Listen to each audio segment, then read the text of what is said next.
Terre de transmission, le Grand Couronné abrite de belles histoires de famille. C'est le cas à Mazerulles, avec la famille Valzer. Chez eux, on est ébéniste, de père en fils et fille. Anne-Sophie a tout appris de son papa. Aujourd'hui, elle est à la tête de l'entreprise familiale qui est aussi le centre de formation des Compagnons du Devoir. Et pourtant, rien ne prédestinait Anne-Sophie à reprendre le flambeau. Mais à force de discussions et de négociations, le papa a réussi à convaincre sa fille. Donc Anne-Sophie, quand un projet arrive ici, que ce soit une restauration ou une création, ça commence par où? Ça commence en restauration par un devis qu'on établit au client pour qu'il sache à peu près les différentes étapes de restauration et puis aussi connaître le prix.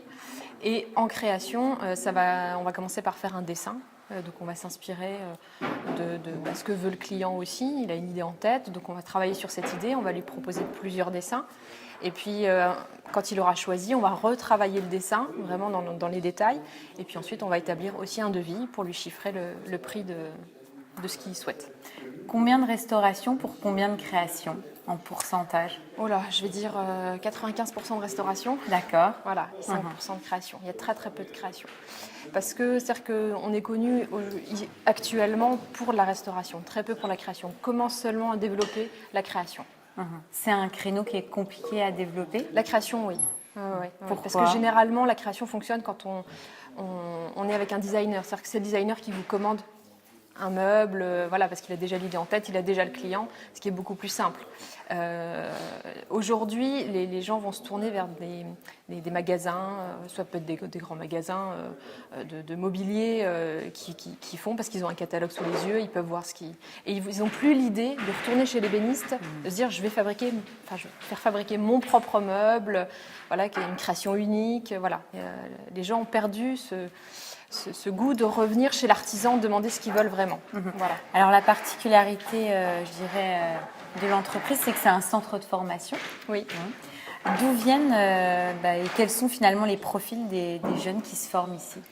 On n'a pas un profil particulier, on a des gens qui viennent on a eu un comptable, on a des jeunes qui sortent du baccalauréat, on a des gens en reconversion, il y en a qui viennent...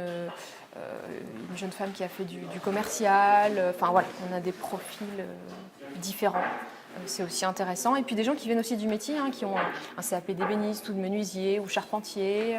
On a eu des compagnons qui sont venus faire leur tour de France chez nous aussi. Voilà.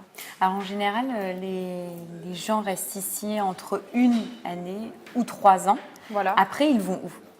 Après, ils vont, généralement quand ils restent 2 ou 3 ans, enfin même déjà au bout de 18 mois, ils peuvent reprendre une entreprise en espérant pouvoir être suivis par l'artisan qui leur transmet l'entreprise. On a beaucoup de nos élèves qui sont installés à leur compte. Il y en a à peu près 30 qui se sont installés. D'accord. Et puis les autres, soit ils continuent encore de se former parce qu'ils ont un manque de confiance en eux, soit ils vont travailler dans les entreprises du patrimoine, de la restauration du patrimoine. Donc généralement, ce sont des grosses entreprises qu'on va retrouver sur Paris, dans l'Ouest, dans le sud de la France, et qui font en même temps de l'agencement, de la menuiserie et de la restauration. Quelles sont les qualités qu'il faut avoir justement pour faire ce métier-là et se former? Alors, il faut des qualités quand même artistiques. Il faut quand même avoir deux mains gauches pour travailler. C'est mieux. Faire un métier manuel. Et puis, faut savoir un petit peu dessiner aussi, parce que même en restauration, quand il y a une pièce à refaire, une petite sculpture ou quelque chose, il faut quand même savoir dessiner un peu avant. Donc, il faut un don artistique. Il faut aussi, je pense, une certaine ténacité, parce que c'est un métier qui est quand même difficile. Quand on est installé comme artisan, on ne sait pas si on va pouvoir manger tous les jours, si on va pouvoir se payer à la fin du mois, donc il faut une certaine combativité. Il faut être précis, il faut être minutieux, parce que des fois, il y a des petites choses qui demandent de la patience aussi. Voilà.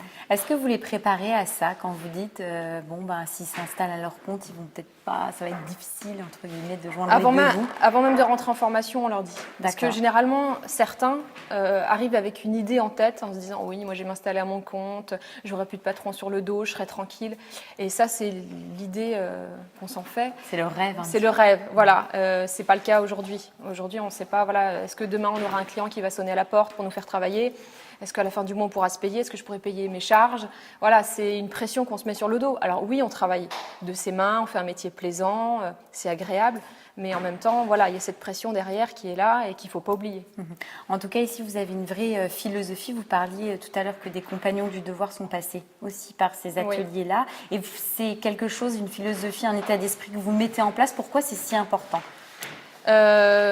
Parce que à travers les siècles, l'esprit du compagnonnage, c'est un esprit très familial de savoir vivre ensemble, de s'aider les uns les autres. Avant, les compagnons vivaient dans les familles du maître. Aujourd'hui, ce n'est pas le cas. Mais on essaie de garder cet esprit, de pousser le travail à l'excellence aussi. C'est ce qui était demandé avant chez les compagnons et c'est ce qui aujourd'hui se perd malheureusement. Donc nous, on essaie de garder cet état d'esprit. Donc c'est la 5e génération de la famille. Hein. Oui. On peut dire que vraiment, vous avez ça dans le sang. Oui, oui. J'ai commencé ma formation, moi, dans les années 2000. D'accord. J'ai fait 3 ans en CAP ébénisterie, donc dans l'entreprise familiale. Ensuite, j'ai poursuivi par 3 ans en restauration, où j'ai vraiment... Et puis ensuite, j'ai fait des stages un peu partout. Je suis allée en Belgique, j'ai fait un stage dans un musée. Je suis allée en Corse, j'ai fait un stage de décoration, j'ai fait un stage d'enluminure médiévale, j'ai fait un stage de marqueterie à Paris. Voilà, je me suis un peu formée aussi ailleurs pour voir d'autres choses, découvrir aussi d'autres métiers. Et donc, c'était tout naturel de reprendre l'entreprise familiale ou non, à la base, c'était pas du tout prévu? Non, pas du tout. Pourquoi?